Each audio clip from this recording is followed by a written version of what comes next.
Oh yeah, says fuck you to Ohio. I saw enough of you along the highway. And I don't care for it. Just kidding. I'm sure it's a beautiful state. I'm sure. I mean, it has some great. It's near the Great Lakes, right? No, I have no clue. I'm very bad with geography. All right, sorry. Secrets out. We don't know anything about Ohio. If you're from Ohio, send us some highlights, and we will highlight them on the next episode. Would love to.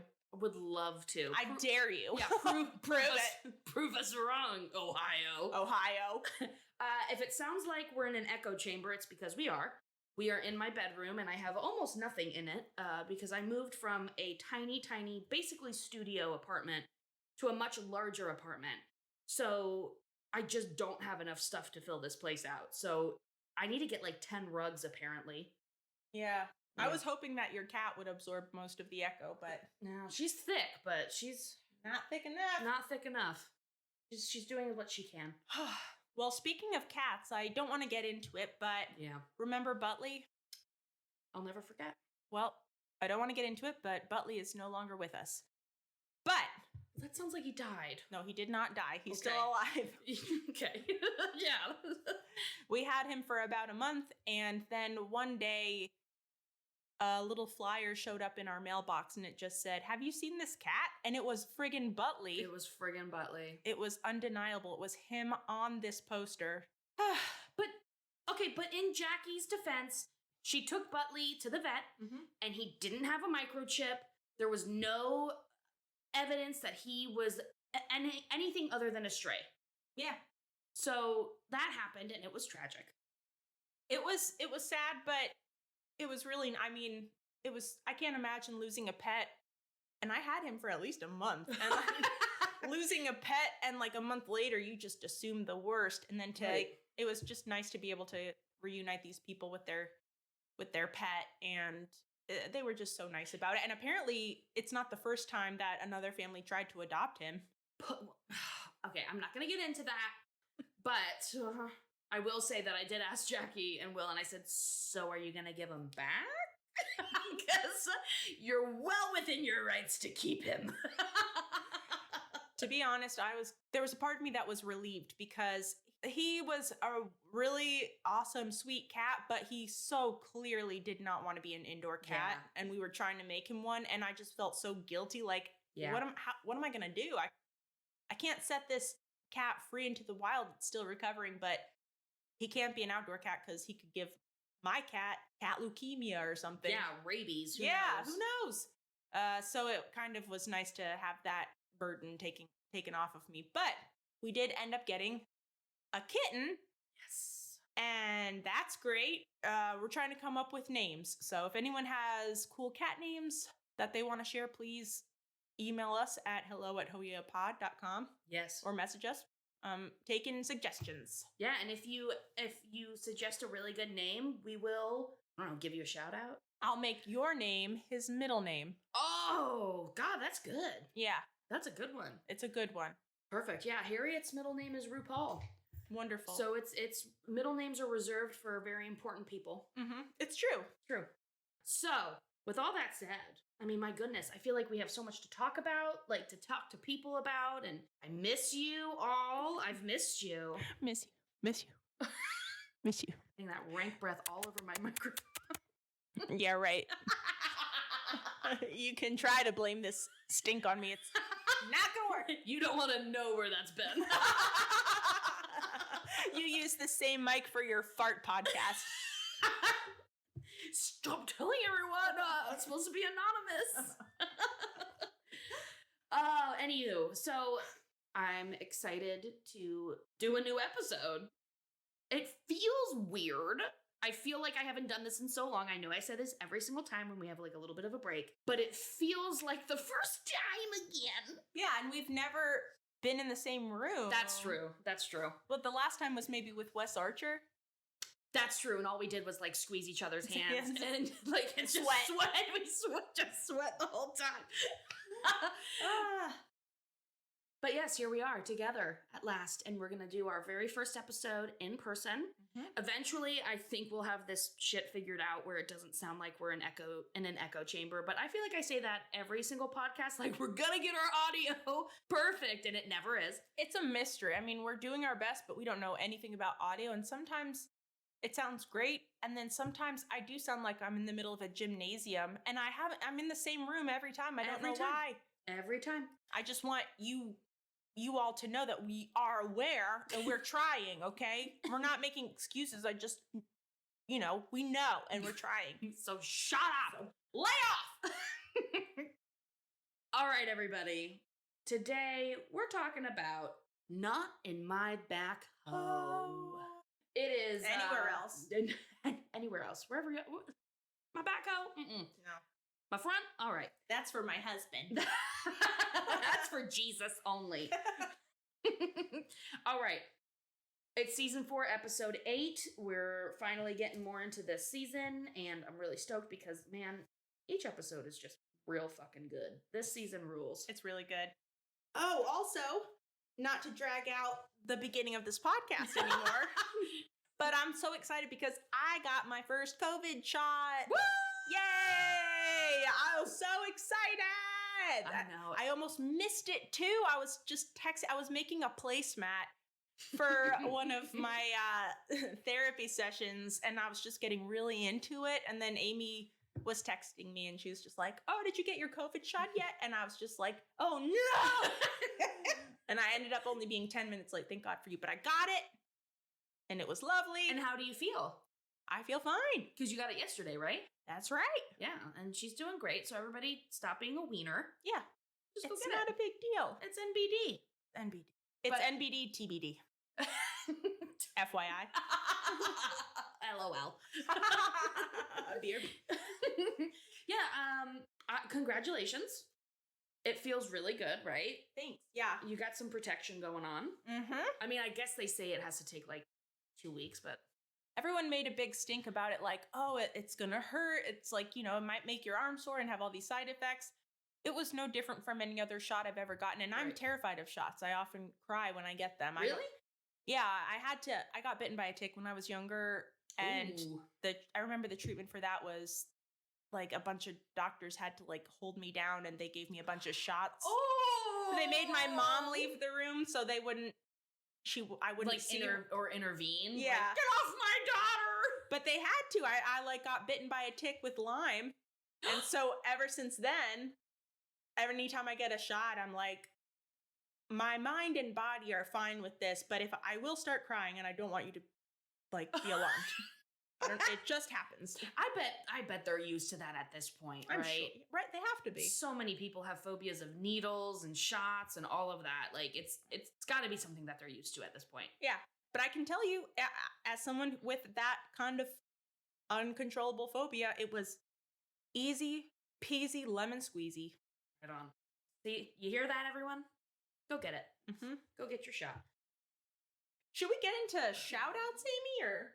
Yeah, I think we should do that. We should get into them and get them popping because it's been a little while. We got some shout outs, don't we? We really do. We sure do. Jackie, if you don't stop moving in that squeaky chair. I know, I'm so sorry. All right, listen. You going first? Yes, I have a shout out. I've been making an effort to not do iTunes only, Yeah.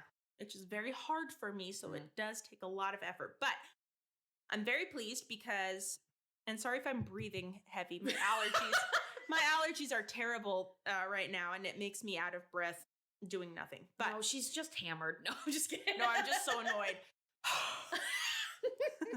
Okay, so I have a shout out this week. My shout out goes to one of our Patreon listeners named Andy Saint A. But I wanted to shout Andy out. Andy with an I, you'll all remember. I wanted to shout Andy out because they commented on Patreon on our most recent episode, and they recommended, or they mentioned a podcast called Dream Boy, and I checked it out, and it's wonderful. I've been looking for a new podcast to get into. It's a podcast by the people that make Welcome to Night Vale, which I love. Very Mhm. mysterious, very theatrical, but like funny. Right. And they mention Dream Boy and they say it's a very gay and very horny, but such a good listen. Oh, yeah. It's very gay and very horny, but such a good listen. And then they said, more Brenda. Yes, yes, we love Brenda. Love Brenda. She's the best. And so I've been listening to it and I love it. I kind of forgot about Welcome to Night Vale, but Dream Boy has been incredible. So I recommend it as well. So thank you, Andy, with an I. All right.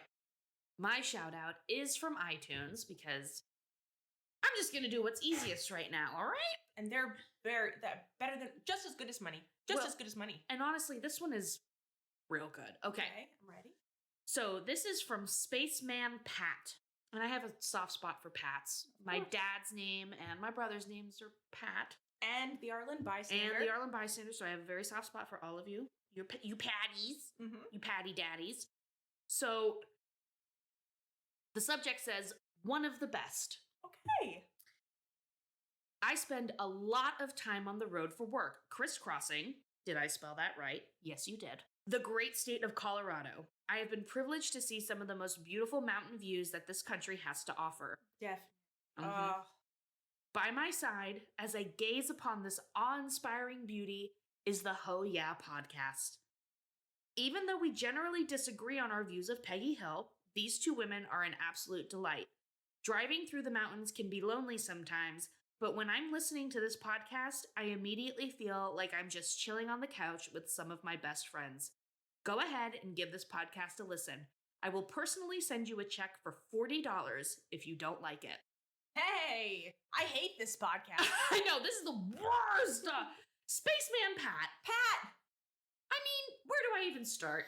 Honestly, I love this review so much because, one, you painted a picture like you wouldn't believe. I am in Colorado looking at the mountains. And also, I really appreciate that you said that even though we generally disagree on our views of Peggy Hill, you still enjoy the podcast because, yes, we are pro Peggy. But I've always said, like, you don't have to like Peggy to enjoy our podcast. You just don't. And we get it. Like, I understand that she's a menace. She can be a complete asshole. I totally understand. She can be a piece of shit. But that doesn't mean that you can't enjoy the podcast. So thank you so much for your beautiful review. I'm so glad that we could keep you company on your drives throughout Colorado. Send us some pictures of the mountains sometime. I would love to see it. I've been to Colorado. It's fucking gorgeous. Perhaps you're driving right now and you're looking out on an incredible mountain range. I love Colorado. If you haven't been to Colorado, you gotta take a trip. It's an official Ho Yeah podcast recommendation. New Orleans and Colorado. It's gorgeous out there. I will say the eastern half, we were driving through it and it was so friggin' flat. And I had one of those moments where I was just like, that John Denver was full of shit. But then once you like head more west, it is stunning. Everything is crazy. So Pat, maybe you're looking out on some beautiful mountains and we're glad we could be here with you. We wish we could see what you're seeing and send us $40, please. And drive safe. And send us $40. Yeah, that too. And also send us $40. All right, Jackie. Are you ready? Yeah. All right. So we are doing Not in My Back Hoe. Season 4, Episode 8. Air date, November 28th, 1999. We open on a very dramatic scene. A giant truck, a giant backhoe, headed towards each other. They're playing chicken. They're ready. They're like, you want to go? I wish you would. All of a sudden, they stop. They get so close to smashing into each other and they stop. And who's driving them? We got Hank. Is it Jason Statham? Is it The Rock? What is this? It's those guys from The Fast and the Furious. The Fast and the Furious. I don't know who they are. No, it's Hank and Boomhauer and Bill and Dale.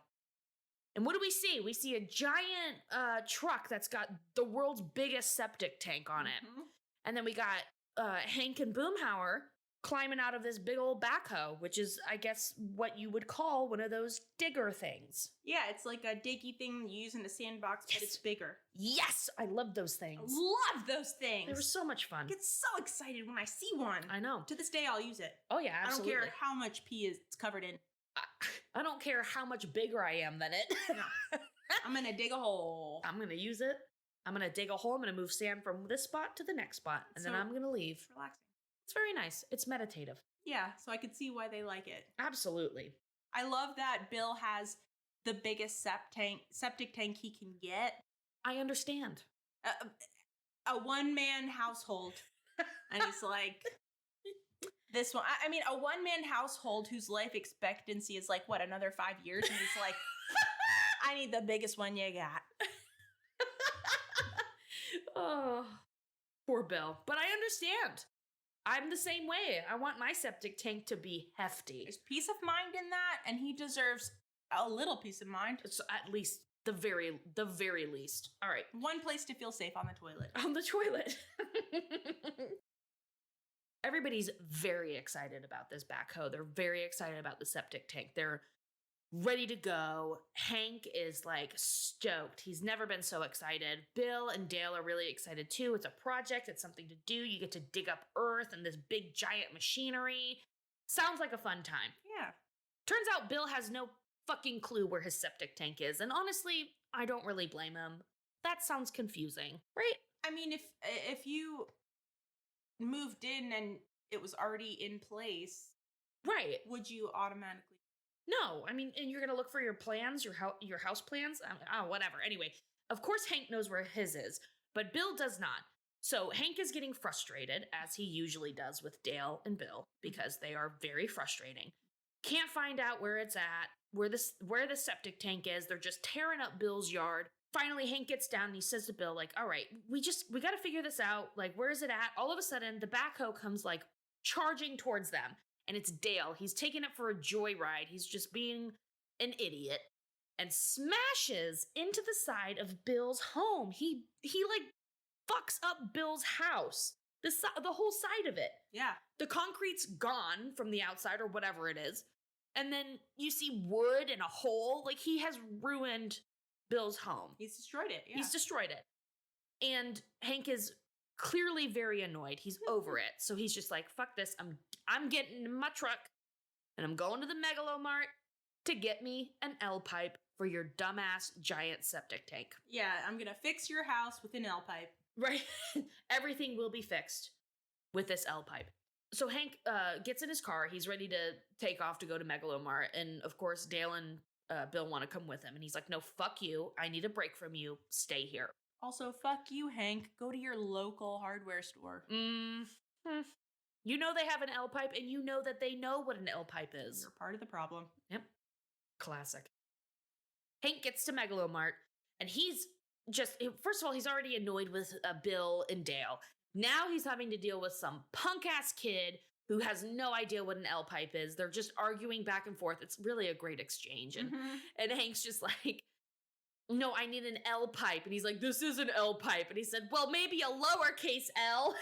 Just a straight line. It's just a straight line. He's like, he says, pipes don't bend, sir. He's like, what are you talking about? Hank's losing his mind. And as he's like berating this young idiot worker, he hears another man berating a young idiot worker. They're both yelling at these dumb kids who don't know what they're talking about. And they have a moment where they recognize, oh, somebody else is yelling at a young child. And they turn and look at each other and give like this small knowing smile. This, like, almost as if they wink at each other. We see Hank, he's trying to get into his truck. He's just like, God dang it, my key's not working. What's happening here? It's not working on his truck. Turns out he's trying to get into his, well, the guy that he shared a moment with in Megalomart. They have the exact same truck, same year, same color, same make and model, everything. Hank's been trying to get into it. And he really was like, oh, my bad. Sorry, dude. Let me go over to my truck. It's a classic mix-em-up. Mix them, a little rigmarole, you know. They have a very brief but pleasurable interaction in the parking lot. Turns out this guy knows exactly what an L pipe is for. Mm-hmm. It's for a septic tank. And he says, well, you know what? I'm not going to keep you. I know that you're busy. So why don't you just go? And maybe I'll see you around sometime, buddy. Hey. Wink, wink, wink, wink, wink. Hank comes home and he is like kind of giddy. He's kind of giddy about this. Peggy says like, oh, why are you so happy? What are you so pleased about, you know? And he says, oh, well, I met this guy and I met a guy. And she's like, ooh, give me the details, you slut. And, you know, he seems to just kind of talks him up. Oh, you know, he knew what an L pipe was for. And he seems like a cool guy. We have the same truck and everything. And Peggy says, well, are you going to like hang out with him again? You're going to like see him again? Mm-hmm. And he's like, no, it was just a one-time thing with a guy in a parking lot. No biggity. Very sexy. Mm-hmm. Later on, we see Hank driving around in his truck. He pulls into a gas station, and lo and behold, who's right behind him? Who is it? It's that sexy little minx from the parking lot.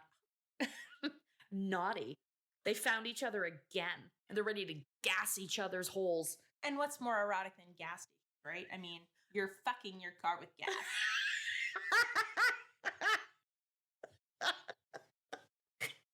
You're so right. Yeah. So Hank and Hal both fill each other's holes up, or their own holes up, whatever. And Hank, it's very cute.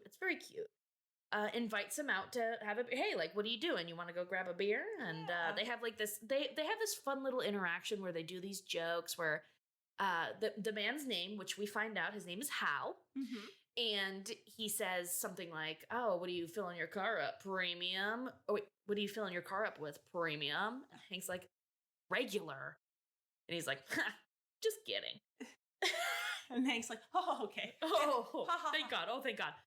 And then when Hank invites him for the beer, Hal says, imported or domestic? And Hank's like, and Hank's like, domestic. Oh, shit. You almost fell for it. You got me, buddy. They have this fun little jokey interaction. So they go to a bar together and they sit in silence and have the best of times. Best time. They eat bar nuts, peanuts, whatever, drink some beers. Hank even goes to call Peggy because he's so thrilled with what a great time that they're having. Calls her and says like, I'll be home a little bit later. We're having the best time ever. Best connection. That's how you know you have a connection with someone, when you can just sit in silence. True. Very true. Hank and Hal have a great time together. They have a wonderful beer, no conversation. It's great. When Hank gets home, he sees that Bill and Dale, I fucking love this, but Bill and Dale are trying to open up a beer can with the Back Hoe. And it made me laugh so hard. I thought it was hilarious. Yeah. Dale's like, little more. But in the process, they damage the road. Hank, of course, takes over, fixes it all, whatever. Hank then suggests that, he says something along like, hey, what would you think if somebody else joined us for a beer in the alley?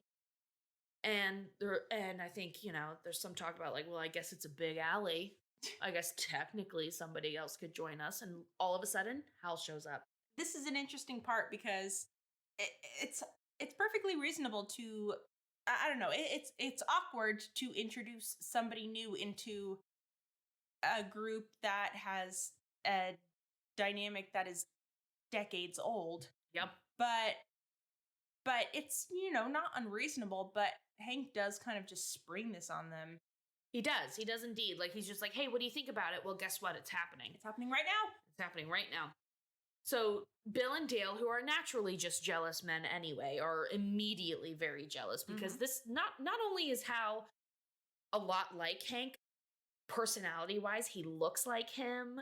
They have the same sense of humor. Like, they're brothers. They're fucking related. They're related. They're related. I will say that 100%. I'll buy into that theory. I will not let that one go. That's the one that I believe. I wish we could have met Hal's wife. Yeah? Her name's like Smeggy. Exactly. Her name's Smegma. And his daughter's name is Blue Ann. Babby. I don't know what the... Bobby Lynn. Bobby Lynn. But it made... The jealousy from Bill and Dale made me think of the episode when Hank goes to Mexico with Con. Yes, And Bill's just like, oh, why don't you marry Con, who you love so much? Yes, I love it. They're very insecure. Oh, very insecure. But I will say, as an insecure person, I get the same way with my friends. I'm like, oh, you met who? Yeah, and what? You're going to Mexico with them? Well, I'm coming along. Excuse you? Well, don't mind if I join you. Confuse me? And naturally, Dale says something absolutely insane and drives Hal off. So Dale says something nuts and kind of drives Hal off, and he's kind of like, hey, Hank, you want to go check out this whatever? I don't know, some other machinery. And Hank's like, yep, peace out, y'all. Gonna go hang out with him. So he heads out with Hal. By the time he gets back, it's dark. It's nighttime. And Bill and Dale are hammered. They are hammered, wasted. It's one of my favorite scenes. I just love it. It's so good. They are very, very clearly jealous, and they're drunk because they were so jealous. It's one of my favorite moments in the episode where Dale says something along the lines of like, you said you would be back in a minute, and then a minute passed, and you weren't back. And then Bill says, and after about 1 million minutes, I forgot why I was counting. And I'm just going to read this now. And Hank says, well, what's the big deal? You two don't get upset when I come home late from work. And Dale says, 1, we get very upset. And 2, you were out with him. I love Bill. He goes, didn't you think Peggy might be worried you were gone so long? Hank says, I called her. And he goes, yeah, well. And that's like it. And he just goes inside and he's like, all right, fuck you guys. I know. Without Hank there to regulate them, it's so easy for them to just go off the deep end in general, but then add jealousy into it. God. It's a perfect storm of tornado. Get George Clooney in here to man this boat because it's about to sink. Right? He was in that movie? Sure. Tornado Getta? No, The Perfect Storm. A Perfect Storm? A Perfect Storm. Doesn't he go down with the boat? I bet he does. Every good captain does. So noble. So noble. Okay. Fuck his family. No, just kidding. Sorry. They'll get by. Mm-hmm. The next day, Hal picks up Hank and they go to a sporting goods store in McManerberry. And it used to be that fancy store or restaurant. The rotating one? The rotating one that Hank tried to take Peggy to and then wouldn't let her drink. As Old as the Hills. That's right. Mm-hmm. So it's been changed into a sporting goods store. A rotating one? A rotating one. Very cool. Naturally, Dale and Bill follow him in the Bugabago.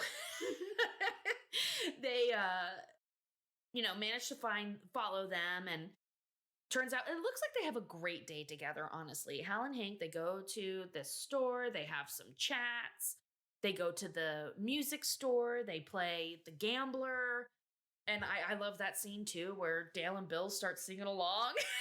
And then they end up having like their own karaoke in the van, and they forget all about following them. So they don't see Hank and Hal leave the store. So when they arrive back to Bill's place, they see that Hank and Hal have been working on the septic tank with the Back Hoe, and they're done. They finished it. They completed the job. And that infuriates Dale and Bill. They feel like Hal has just taken their place. He's crossed a line. Hank has disregarded them completely. Hank brought a new partner into their marital bed. Absolutely, without consulting them about it first. Yeah. So Dale and Bill say it's either us or him. And Hank chooses Hal. Yeah. Pretty quickly. Mainly because he knows. I think Hank is just like, Well, then him. If you are forcing me, yeah. Yeah, fuck And Bill's just like, what? I don't think you understood the question. Him means Hal. Hal. And he's like, yeah, I choose Hal. I think it's a good power move from Hank, honestly, because I think he's like, you know that you're never gonna leave me. Like, you're gonna be my friends forever. He did the same thing in that episode where they go to Mexico, because Bill's like, oh, why don't you, like, while you go to Mexico, why don't you just, like, get married to Con? And Hank is just like, fine, Bill, I'll marry Con and we'll live happily ever after. Is that what you want to hear? Like, just calls him out on it. Like, your mind is going crazy. It's running away with itself. I'm not going to, like, feed into that delusion. Right. But that gets to them, of course. And they both have this discussion. Dale and Bill discuss it. They're completely off base, of course. Mm-hmm. And they're like, the reason why he likes Hal so much is because he's so good with that backhoe. And if we're really good at it, then we control him. If we control the backhoe, we control Hank. Way off base, as per usual. They're just grasping for any bit of power, even if it's not real. For anything. So they decide to go to an abandoned pet cemetery to practice using the backhoe. Right. Naturally, their idiocy takes over. A pet cemetery is just fucking gnarly. Just go dig up rocks or nothing. Go to Bill's already destroyed backyard and practice some more. Yeah. Why don't you do that? No, they go to a pet cemetery. And again, naturally, their idiocy takes over. And they end up making a bet. Like, I bet I can grab that over there, that dandelion over there, and bring it back and then blow it, blah, blah, blah. So they do, and they fall into the giant pit that they have created. Dirt falls on top of them. Terrifying. Then they think, or Bill says, we can grab that tree branch over there and swing out like a monkey. in a giant backhoe. Which, guaranteed 5,000 pounds. Doesn't work. A doy. The tree slams down on top of them, the branch. And now they're stuck. They're stuck. Underground. In a pet cemetery. Just like truly nightmarish. Mm-hmm. The next day, Hank is talking to Hal on the phone. They've had this prior interaction where, like, their meetup times where they're located doesn't really work out for them. And Hank's on the phone with him talking about having another beer again, and the times just aren't working out. How far apart do they live? Like 45 minutes? Something? I think that's it. I think maybe he lives in McMain or Barry. Yeah, so that makes sense. About 45 minutes. Right. So it's not working for either of them time-wise. They're both pretty sticklers for their time, apparently. But it's stupid because they're trying to, like, meet during their lunch breaks. Just meet on the weekend.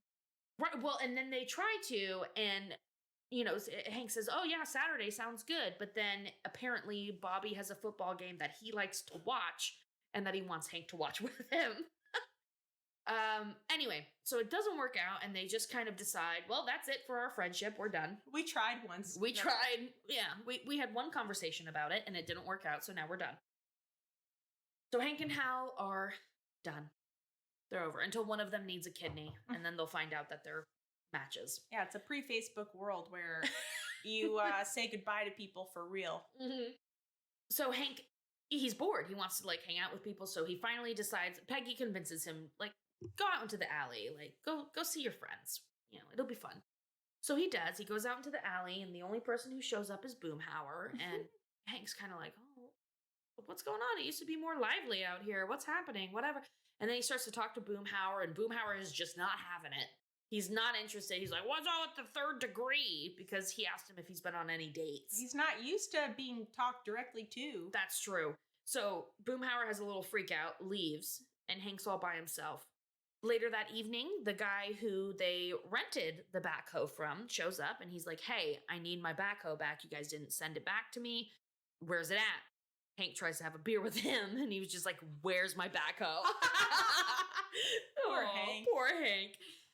So he realizes, like, okay, so Dale and Bill didn't drop it off. Interesting. So where are they? He goes to their houses. They're not there. He checks with Con. He saw them, like, take off on that backhoe. He's like, they went out for a joyride 2 days ago. So Hank now goes on this like chase to find them. He's driving all over the town. He shows people their pictures. They don't recognize them. Then he shows them a picture of the backhoe. They're like, oh yeah, I recognize that. It went that way. He follows the tracks to the pet cemetery. And then eventually he finds them, Bill and Dale, stuck in this hole for the last 50 hours, losing their minds. When he gets there, they're still pretty indignant. Like, oh, we don't need your help. We don't need to talk to you, Hank. Why don't you go talk to your best friend, Hal? I know they're choosing death over for sure, certain death. Certain death, guaranteed. They were trying to eat worms at this point. They were trying to eat dead pets. Ew!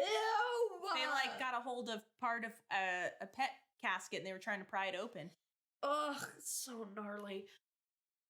So Hank, in his very understanding way, kind of convinces them, tells them how to get out of the hole without like telling them exactly how to get out of it. He could like, if there was ever a moment to be Hanky, to be like, you idiots, I'm gonna kick your ass for destroying this backhoe. He exhibits incredible teaching skills where it's just like, I'm gonna trick you into learning and I'm gonna trick you into teaching yourself. Like, oh, here you are, like, here's what I would do. How would you do it? Or you show me how you. It's just very thoughtful, and it is. Yeah. He knew what he knew exactly what to do. He gets them out of the hole. They're still being assholes.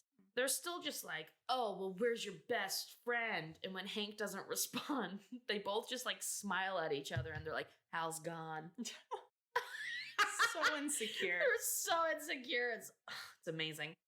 We see them all leave into the sunset. Bill and Dale are in the, I don't know, the scooper part of the backhoe. And they just drive off and they're friends again.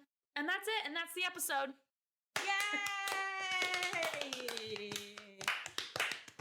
Woo! Nice job. Oh, thank you. Jackie. Your favorite quotes, thoughts, feelings, moments. Well, this is a great episode. It's a simple episode. And of course, gotta mention our guest star. Oh yeah. Drew Carey. Yep. From the Drew Carey Show and The Price is Right. And whose line is it anyway? Oh, I used to love that show. Oh yeah, I know you did. Miss Improv over here. Shut up! No, I mean, they were very talented. No, it was fucking hilarious. It was so great. good. Oh my God. Colin Quinn, I love. Oh, of course. Forever. But everyone, but Colin Quinn was my favorite. Yeah. But yeah, Drew Carey. I feel like over the years, I keep thinking like, I want to not like him or find something wrong with him, but he's just too likable, it seems like. I think he had a thing with like sex workers and people tried to shame him for that, but it was also just like, shut up. Who gives a shit? Yeah. Whatever. Who cares? Yeah, I think that was like maybe part of it where it's just like, I'm supposed to not like this person. Maybe he. Right. But. Who cares? Who cares? Yeah. Big deal. If it's all consenting and. Right. Yeah.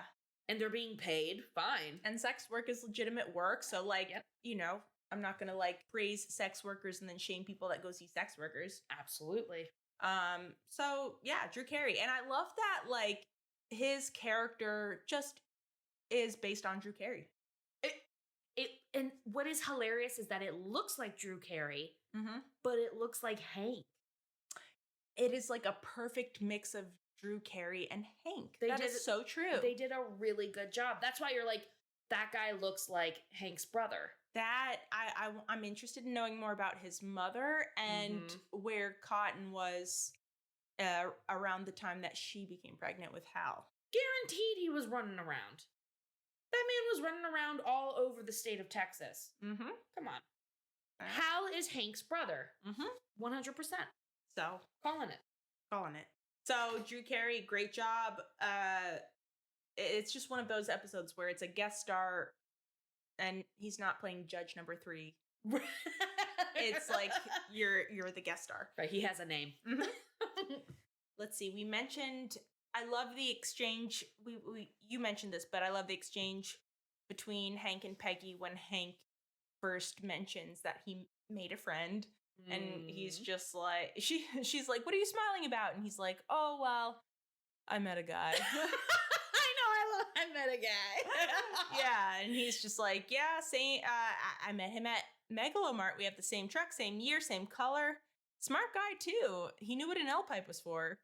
It was nice. Oh. And Peggy's like, oh, well, are you gonna see him again? And he's like, I don't know. It's just a one-time thing with a guy in a parking lot. I love that whole exchange. I love your take on it. Yeah. That's exactly how I feel it. Yeah. I love when Hank brings Hal over for the first time. He kind of blindsides the guys, and Hal's hanging out, and they're talking about digging up Bill's backyard and trying to find whatever, the septic tank or some pipes. And Hal is just like, well, you could just use a metal detector to trace the pipes back to your tank, which is such a smart idea. Yes, it is. And then Dale's just like, ha! Metal detector? The detector would go off constantly due to the high levels of extraterrestrial alloy in our soil, which acts as a homing beacon to the Martian capital of City. I tried to use that as a trivia question. I wanted to be like, what was the capital? And I couldn't figure out how to write it down. I wonder if I still have it, but yeah, I was just like, glick, glup, click, click. City. So that's like Hal's first impression. I mean, Dale does a perfect Dale first impression of just like, he could just be weird and chain smoking, but he gives a primo first Dale impression where he talks about aliens and being watched. So that's great. I think this is an exchange between Bill and Dale. I think it's when they're in the pet cemetery. They're trapped in the hall. They know they're going to die. And they're just lamenting about everything that happened and everything with Hank. And Dale's like, we invested all that time and effort. We invested all that time and effort, maybe, in Hank, and he has forsaken us. And Bill says, well, everything forsakes me. Sometimes I think I should just stop putting myself out there, okay? And then... Such a douche. Yeah, and then Dale says, we don't need Hank. We are two beta males at the top of our game. And Bill says, and you didn't mention that we're lovable, and then I've got a lot of love to give. And Dale's like, I know. I love that exchange. I laughed so hard because I thought the beta, we're two beta males. And I was like, good for you for knowing your place. For how delusional they both are, it's surprising how aware they are too. Right. Beta males. Right. There's just, I think everything else has been mentioned that I wrote down, but there was just like one small thing where it's just a scene where Hank has nobody else to hang out with, so he just resigns himself to hanging out with Bobby. Yes. And Bobby wants to shine his shoes, and he's playing the part of a shoe shiner. Oh my God, I'm sorry. This just fucking killed me, please. Well, you say it. No! Well, I wrote down this part where Bobby is, he was trying to shine Hank's shoes before, and then Peggy was like, nah, get out of here. It's Peggy and Meatballs night. Bobby will be fine. Go hang out. And then, like, now he's at a point where he has nobody to hang out with, so he's like, all right, I guess Bobby can shine my shoes. And Bobby's, like, shining his shoes, and he's just talking to Hank, and he's like, how's the market been treating you, sir? I took a pretty heavy hit today. I got worries. I love Bobby. I love these Bobby moments. He plays the part so perfect. When he plays the part, perfect. Pamela Adlon does a perfect. I mean, it's a testament to how well she does, because I never think of her when I'm hearing Bobby. It's just, I can't even picture her doing the voice and saying these lines so perfectly, because I can only imagine that that's Bobby. It's so perfect. I know. And that truly, again, you know, with the rewatches, having to actually watch everything and pay attention. I don't know if I ever really paid attention to that line, but it fucking killed me when I heard it. Didn't. Yeah, I certainly I was like, he goes, I got worries. As Hank is just like walking away from him, he's still trying to play the part. I got worries. Yeah, how's the market? How's the market treating you, sir? And Hank's just like, Bobby did his research and it's dark. I know, he was so good. I got worries. The shoe shiner has taken a heavy hit from the market. He's trying to move out of his shoe shine position. And it's hard. It's hard. It's a hard life. And he's got worries. That part made me laugh so hard. All these writers. God, but it really is. I mean, we've watched these episodes so many times, and it's so easy to miss those things. But I mean, it's just a shame to think that the writers put so much gold in. So of course you're gonna miss some stuff. But damn, that's good. It's so good, so good. But that is pretty much everything I have. Good ones, excellent ones. So you just mentioned how we've watched all these episodes so many times. You know, all of us, we've seen it so many times, it just becomes like background noise almost if you watch it too much. This was one that I wasn't particularly stoked to do because I was just kind of like this episode's pretty funny, but whatever. But I really, really love this episode. Watching it from like a more observant role, I guess, is the only thing I can think of right now. But just like male friendships and jealousy and how it works with them, and watching Hal and Hank's friendship, kind of what that looks like. It was really fun to see that and exciting to see that. And I really love seeing Bill and Dale be super jealous. I think it's fucking hilarious. I loved seeing Hank make a new friend and putting himself out there and inviting him to have a beer, because, you know, it's hard to do that no matter who you are. It is really hard to be vulnerable and make new friends and be like, hey, do you want to hang out? Because what happens if it's terrible, you know? Like hanging out with a new friend almost seems harder than going on a date with someone that you've never met before, to me. So I love seeing that in this episode, and how they just hang out and don't speak to each other but have a great time, and That's huge. They really truly enjoy each other's company. So I really love seeing that. But besides that, some of my favorite things from this, I wrote a lot down. I didn't think that I would have so much, but man, this episode's fucking hilarious. In the very beginning, when they show up and they have that giant tank, that giant septic tank, and Dale says, the guy tried to put us in a little home unit. I said, you don't know Bill. You don't know Bill. I mean, I feel you, Bill. I do. And this is such a great little Luann and Peggy moment. Yes. And Luann says, so then my professor says to me that I have the greatest potential of any junior college student that he's ever seen. And then he asked me to dinner to talk about it some more. And drinks. And Peggy goes, dinner and drinks? Oh, Luann, I'm so happy for you. I know. I meant to write that down and I forgot, but I love that part. You think Peggy's going to be like, dinner, drinks, Luann, you're being manipulated. But she's just like, God, go you, a professor? I know, God. When Dale and Bill are waiting for Hank to come back and they're just staring down the alleyway, and Bill just goes, Hank's gonna come back now. And he does it. I love that. 1, 2, 3 now. 1, 2, 3 now. He's coming back. And the light's gonna turn green now. But if you if you do it right and it does turn green, how cool. You feel so powerful. So powerful. I love Bill and Dale drunk. That was hilarious. I love when Bill and Dale are singing in the van together. Like they've already stopped paying attention to Hank and they're singing a song and Bill just goes, sing it, brother. I love it.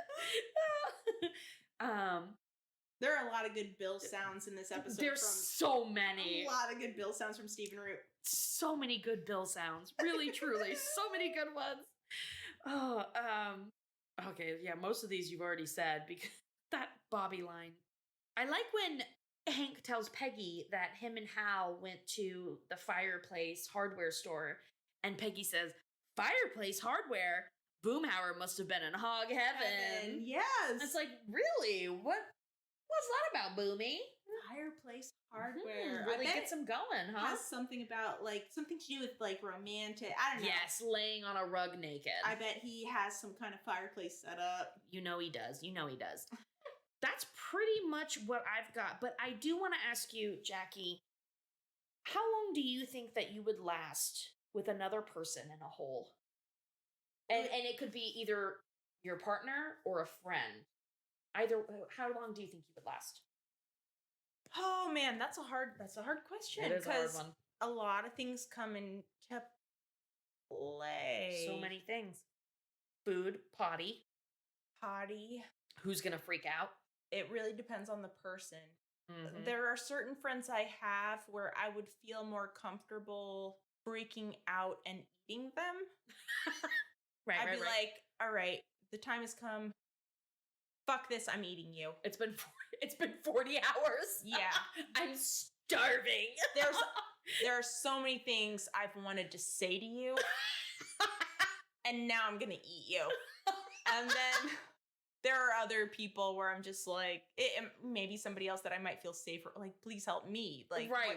I don't know. Right. I don't know. I think part of me feels like I would feel best around Will because he is really good at figuring things out. Mm-hmm. But then part of me thinks I'd love to be with you. I'd feel much more comfortable peeing and pooping myself. I was gonna say to eat me. No. Oh. I know. Because all I'll see are your eyes piercing my soul. You would definitely die with your eyes open. For sure. I would die in the most unappealing way. Mouth open, eyes wide. Staring. I would have to actually physically turn your eyeballs away. And I would feel so upset about it. Like, oh God, these beautiful blue eyes.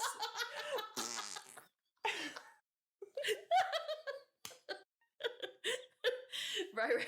I'd have to put like my underwear over your face so I wouldn't see it. She deserved better. I'm sorry. I'm so sorry. I'll take care of Harriet. I don't know. What do you think? I don't know, because I was thinking about that, and I think you're right. It would depend on the person. I think there's probably some people where I would feel there's like 2 people that I would be like, take care of me, Marina and my dad. Yes. And then everyone else, I think that I would be like, I have to hold it together, even though inside I would be furious. Yeah. Oh man. I think I would try and figure out a way out. I think that would be my main thing, is trying to figure out a way out. Well, I want you to know that I would figure it out for us. I bet you would. You're so good at puzzles. Yeah. I'll be the brawn, you be the brain. Great. If we ever get stuck in a hole together. Perfect. And we can't eat each other until like 72 hours afterwards. Yeah, and we'll agree on what parts we can eat. My body's free. Anything. It's all yours. Like I've said many times before, I would start with your hands and feet. I would work my way to your core. Your face would, of course, be last.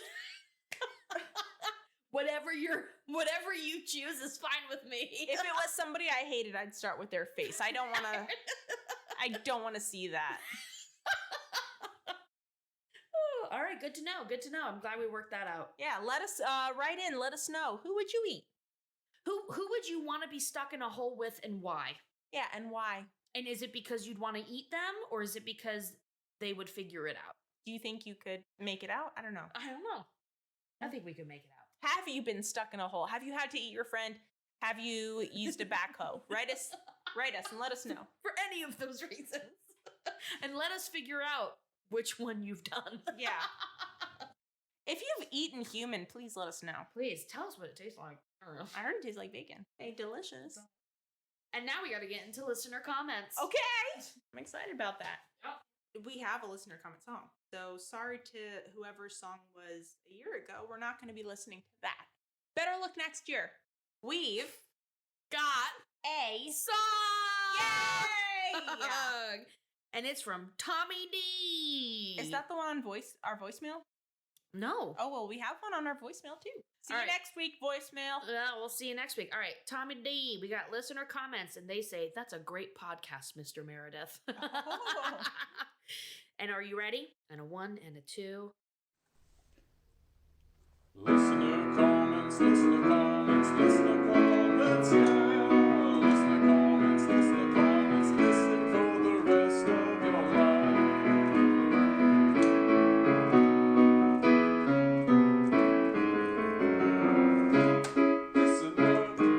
Listener comments, listen for the rest of your life.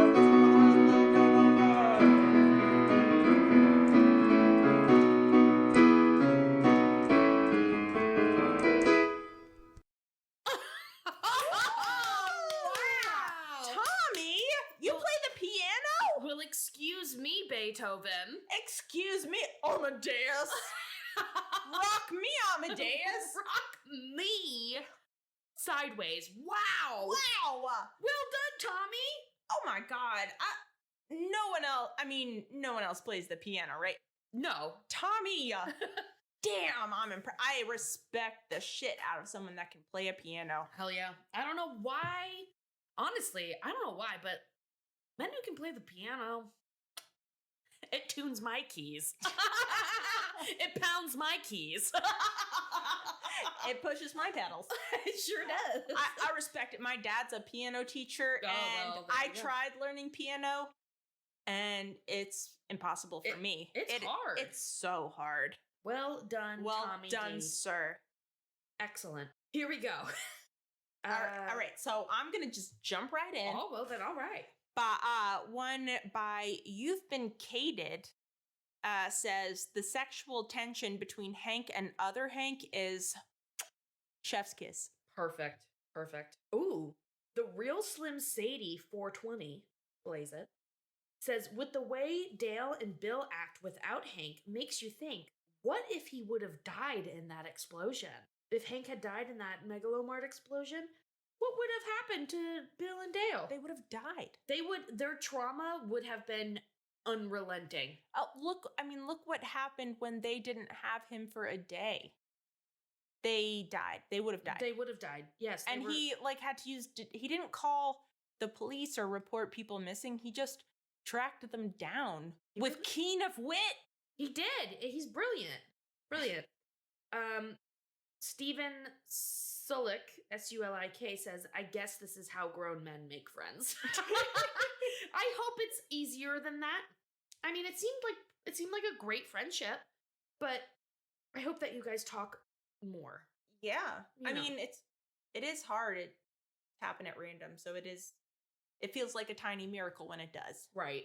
Nomio says, I would also try and open a beer with the hoe. Dale and Bill were right to try. I know it probably wouldn't work, but I would experiment with the hoe. Absolutely. I thought that was fucking hilarious. I loved it. I would have done the same thing. Okay, another one by Nomio. Of course, Hank knows the exact coordinates of his septic tank for his tiny stress poops. His spaghetti string poops. It's just like a Play-Doh machine. Truly. Oh, okay. Fruit Pie Fan says from Bill, and they included sweating, defeated, and yard in shambles. Maybe the tank is in the front. I don't know. Good for the Michigander says, I love when they toss their empties into their truck beds at the end. Man, that is some privilege. Just like, I'll toss it in the back. Nobody's gonna pull me over. Right. I.E. Black 42 says, I'm gonna miss that crazy bastard. I know! It was such a moment where they drive off and he turns on the radio and the gambler's playing and he looks at his truck in the rearview mirror.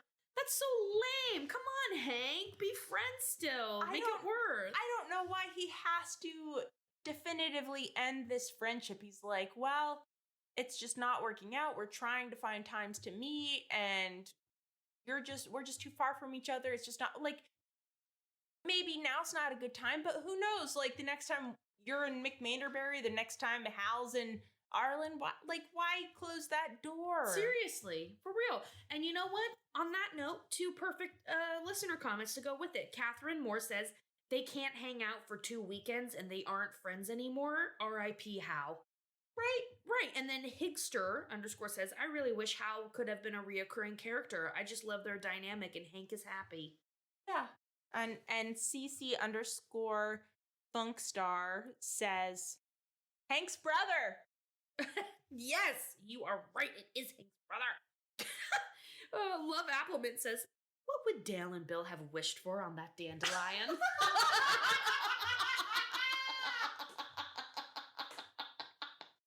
You beautiful, smart genius. What a wonderful question. If they had gotten to, what would they have wished for? These are the kind of questions that I want to know. Magical Peachman asks, Magical Peach Internet says, jealous friends are the best friends. Yes, as someone who's a jealous friend, yes. And also, be jealous of me. It gives me so much pleasure. I am wildly insecure in our friendship. If that makes you feel any better. Delirious says, why does Boomhauer love fireplace hardware? Why?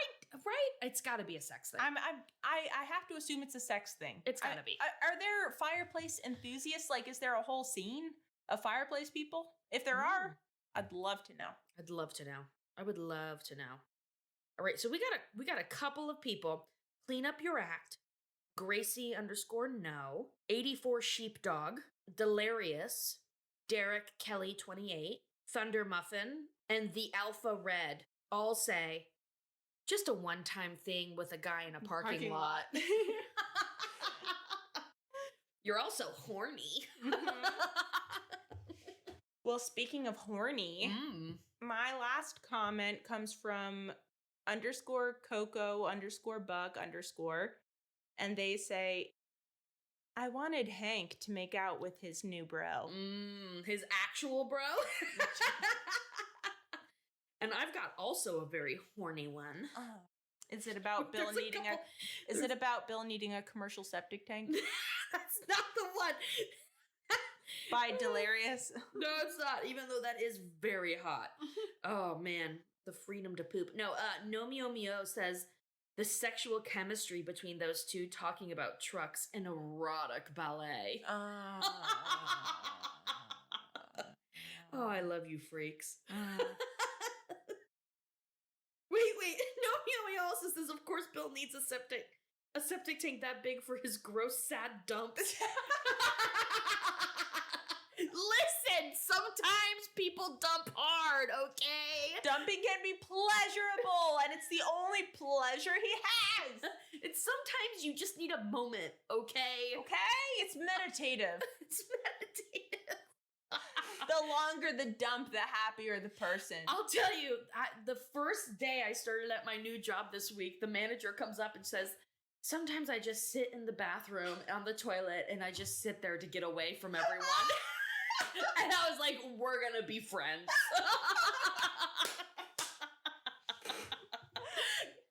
I can't wait to be friends with her too. Yeah, I was like, same. And I do that in my home. All right, everybody. Excellent listener comments. Well done, Pat. Thank you. Wonderful song. Thank you, Pat. And wait, wasn't it Tommy D? Pat was from the beginning. Thank you, Pat and Tommy D. I'm sorry. This is getting out of hand. We need to do trivia right now. Okay. Go. Okay. Are you going? Am I going? It's time for trivia. It's trivia time. Time to suck my trivia dick. All right. Approximately. Wait. Hold on. Let's do this right. Jackie. Yeah. Approximately. How many beer cans are on the ground around Bill and Dale when Hank comes back and finds them wasted? Approximately 2 refrigerators worth. I need an actual number. 87. I can tell you were looking at my screen. Was I right? No. No, but I wasn't. I was looking at, this is me looking at the mic, and this is me looking at your screen. I can't see anymore. I can't see it. The answer is 27. Oh, well, I was nowhere near You you said 87. So Oh, I was like, okay. She looked. I bumped it up just to throw you off. You're tricky. You're tricky. I know you. So I should get half points. You get a half point. Okay. All right. Come on, that can't be my only trivia. I put a couple down. Oh no, I did a lot for the next episode. Okay. All right, well, I'm just gonna do this one because I put it down and I know you're gonna get it, but whatever. Anyway. Jackie, what does Hal suggest they use to find Bill's septic tank? A metal detector. That's correct. You get a full point for that one. All right, that's all I got. All right. Well, I have 2 questions. The first one is pretty much not going to count. What time does Hal pick up Hank? 10:15. Right. And let's see. My second question was taken. It's The Gambler by Kenny Rogers. Right. It says it. And then Amy. Yes. What is the first name of the owner of the Back Hoe? Oh, fuck me. Billy Bob. No. What is it? Jimsy. Jimsy? Yes. It says it on the back in front of his shirt. Jimsies. Jimsy's equipment. All right, well, Jimsies, you got me, and I think that, Jackie, you won trivia. Okay. Well, don't be too excited about it, I guess. Oh, shit. All right, everybody. That's it, right? Yeah. That's it. That's the episode, huh? Welcome back, everyone. Welcome back. And Amy, welcome here. Thank you. I'm glad to be here. Thank you. I'm glad you're Kiss. No. We just keep getting closer and closer. All right, everybody. We will see you next week. Mm-hmm. We've got some things going on now that we can be in person. We have some exciting, fun new ideas that we've come up with. Some dances, choreographing dances, choreographing them now. Some other things, maybe like a Twitch thing. Okay. We're gonna have to figure that out. Yeah. It'll be a little difficult, but we can do it. So please join us. Follow us on everything because that's where we make these announcements before you will hear them on the podcast. So Ho Yeah Pod on Instagram, Twitter, Facebook. Those are the main ones. Email us, hello@hoyeahpod.com. Don't send us snail mail anymore. I still haven't forwarded our mail. So you can prepare your mail. Don't send it yet. Yes. But I would love to get mail still. So keep sending it, but just wait a second. Yeah, just wait a hot minute and we'll get it figured out. So send us mail eventually. Give us a phone call, which is, take it away, Jackie. It's 386-530-3876. Ding! Our first time getting that. Yes, and it still wasn't in sync.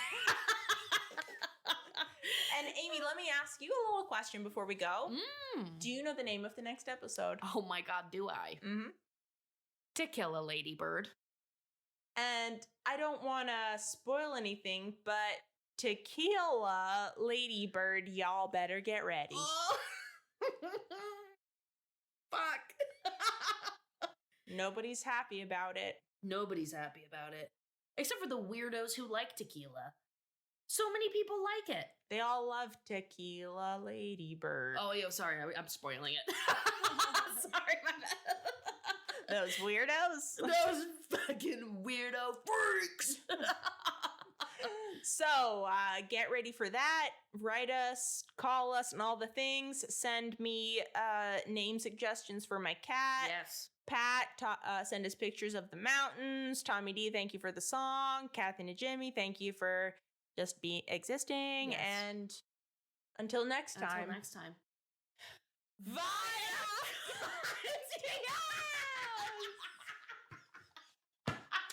I spit all over you on that one. I got so excited. I wasn't going to close my eyes or my mouth. I was going to keep them open. It's the first time. Face to face. I feel like a release happened when we... Yeah.